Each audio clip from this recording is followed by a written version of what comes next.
Thanks, Meredith, and thank you, everyone, for coming yet again to show how strongly we feel about this issue.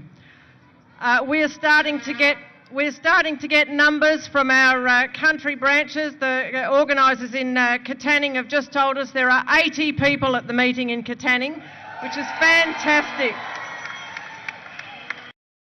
I say your colleagues in the AEU across Australia are with you as well. We have lots of messages, but let me read you one from the Victorian branch, which says, "Greetings and best wishes from the Victorian branch for your stop work today. Fantastic to see AEU members standing up again to fight for public education and decent funding to ensure every child has the opportunity for a high quality education and the support and programs they deserve. Best of luck, hope it goes well." And that's from the President of the Victorian branch.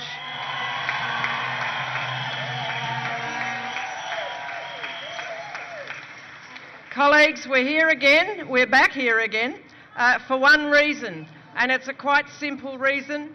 We're standing up for public schools. Our government schools are a public asset.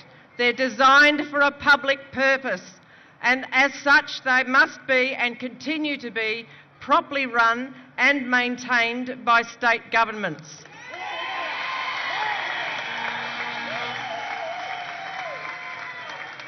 Run and maintained for the common good.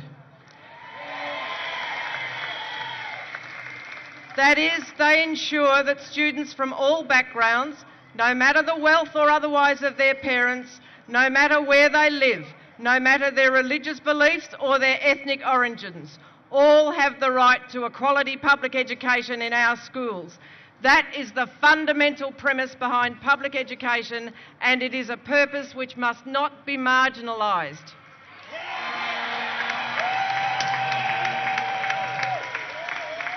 Make no mistake, that's what's at stake here. The heart and soul of public education.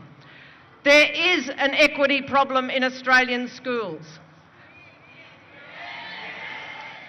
PISA tells us that the gap between the highest achieving students and the lowest achieving students in Australia is between 2 and 3 years and getting wider.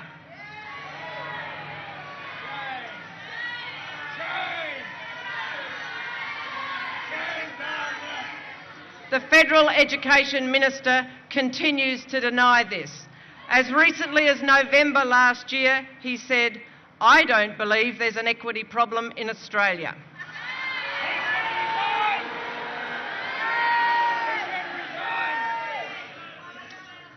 Federal and state governments continue to deny 30 years of evidence. Both PISA and NAPLAN consistently tell us what we know about the equity problem. They consistently deny this so that they can avoid the responsibility of properly funding education for those who need it most. So that they can ignore the recommendations of David Gonski's panel, which told us that we need to direct funds to students in need in order to have any chance of closing the equity gap. Remember the states that signed up, including states with Liberal governments. They signed up not only for additional federal funding, but to undertake to maintain their existing state government funding in real terms through indexation. But not in WA.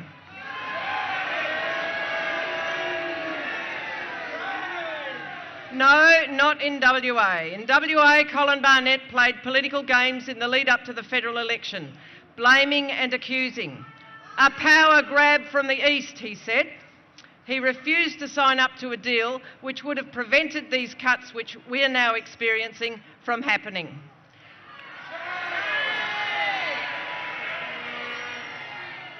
Instead, in WA, we have $120 million in federal funding coming in over 4 years, while $180 million in state government funding goes out the back door in 1 year.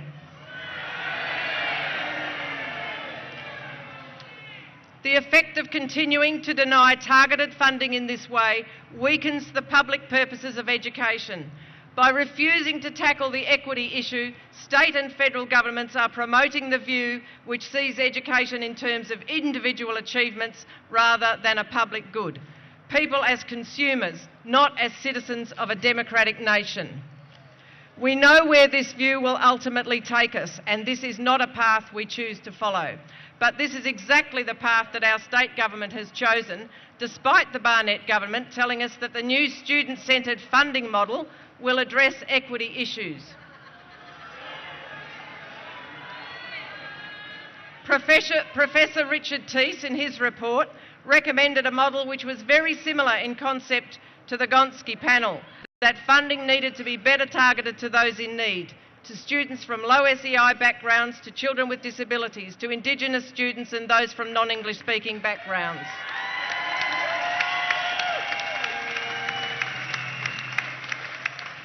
In adopting the Teese funding model, the Barnett government has made much of its commitment to equity. Well, the irony of what is actually occurring is not lost on any of us. We know that the budget cuts imposed by the Barnett government have fallen most heavily on precisely those students who most need extra help in order to fully benefit, to fully achieve their potential. By slashing the budget prior to introducing a new funding model, Colin Barnett has ensured that our schools will be permanently shortchanged. We know that many of the 600 teacher FTE positions which have been lost come from additional support programs such as remediation, behaviour management, truancy, social work and student retention programs.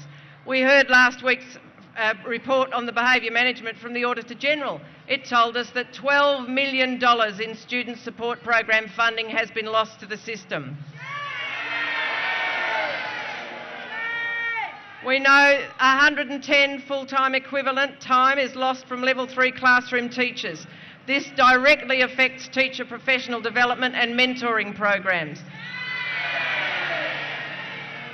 The loss of education assistant time and AIEO time, time which is provided for students at educational risk, early childhood classes and Indigenous student programs. We're seeing the stress in schools of experienced teachers and school leaders being made to take long service leave at a time of significant curriculum changes to Years 11 and 12, a time of Year 7 transition, the introduction of Australian curriculum. All of these things are happening and schools are told that they have to manage without their senior staff. We know too that the problem of the nearly 9,000 children of 457 visa holders hasn't gone away. It's just been modified and deferred. And last week we heard from the department that school support staff going on long service leave, as they are being directed to do, will not be backfilled, leaving the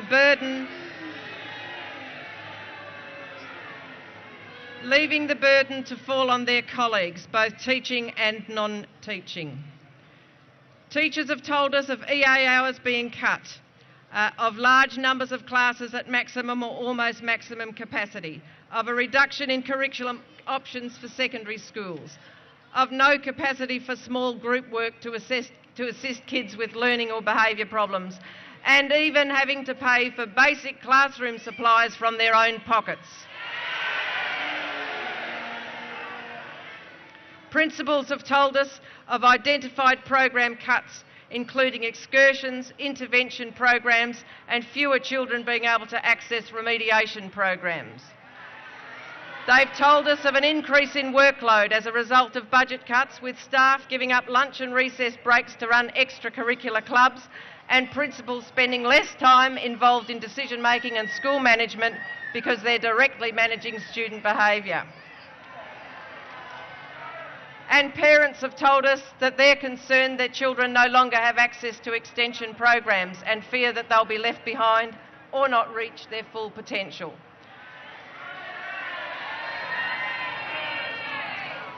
Parents are telling us that they're concerned at the reduced ability of classroom teachers to provide developmentally appropriate content because they are understaffed and unable to seek help. All of this adds to enormous pressure on school staff to compromise on their professionalism.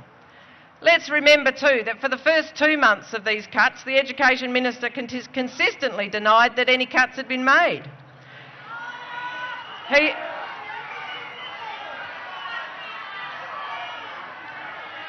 He is still denying that we've lost any teacher positions. He's saying instead that they've been capped.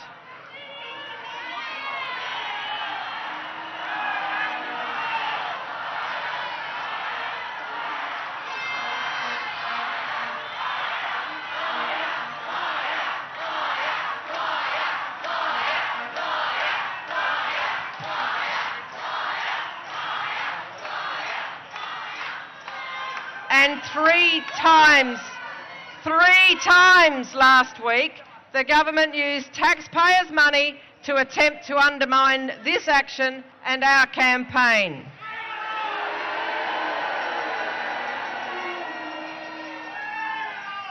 We heard some of comment about that at Langley Park.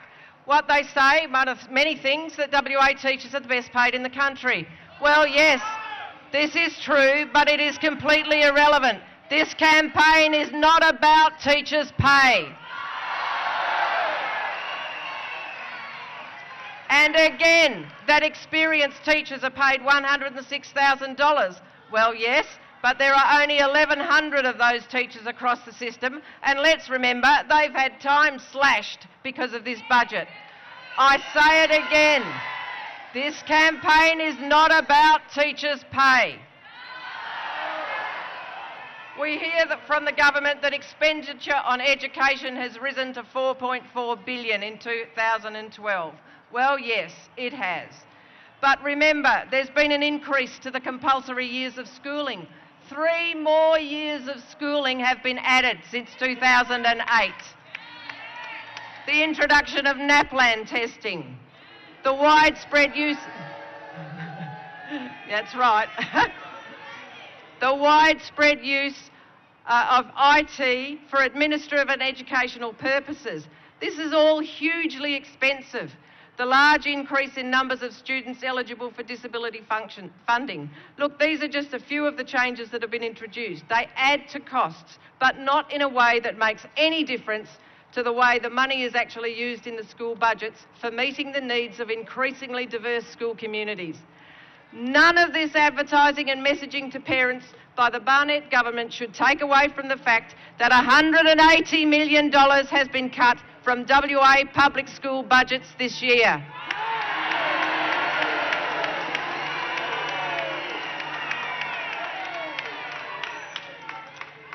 And that ad, as if that wasn't enough, that ad was on top of a shocking attempt to minimise today's attendance by way of letters implying that teachers would be breaking the law by coming here today.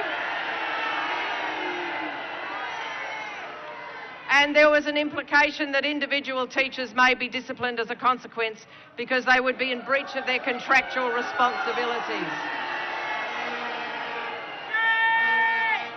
And in fact, can I read to you the response from Minister Collier's office in response to our invitation? Neither myself or the Premier will be attending the strike. To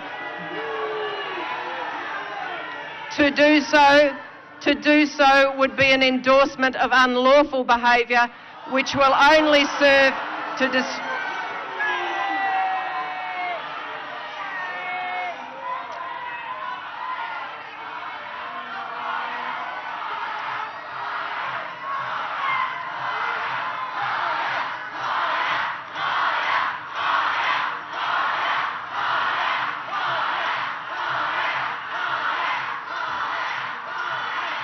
Okay.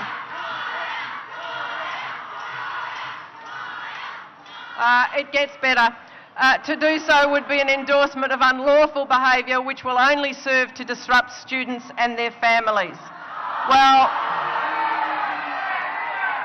we know where the disruption is coming from. We know that thousands of students are having their education disrupted as a result of the activities of this government, not as a result of your activities.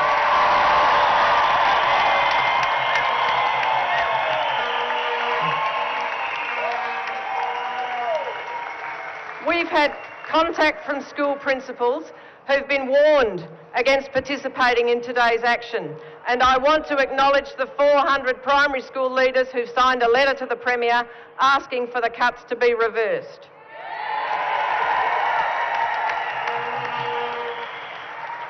And then, as if all of that wasn't enough, last Wednesday we had a letter to the parents which says, among other things, I remind you that unless a school is authorised to close and you receive advice from your principal, your children must attend school on the 1st of April.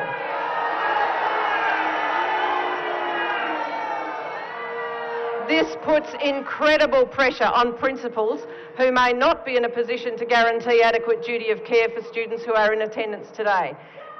It cuts across years of custom and practice which has seen this union and the department place duty of care considerations to the fore, despite whatever the issue in dispute between us may have been. And as if this wasn't enough, the government has been running radio advertisements telling parents they have to send their children to school today.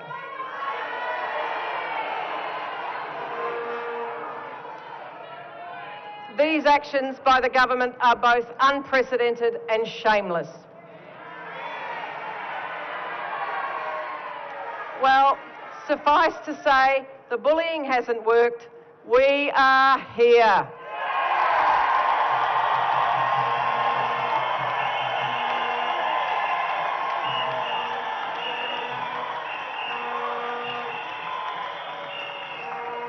Parents, students, principals, teachers, school support staff, community members, we are all here. And we will not abandon our public education system, we will not abandon our children, and we will not abandon this campaign. Thank you.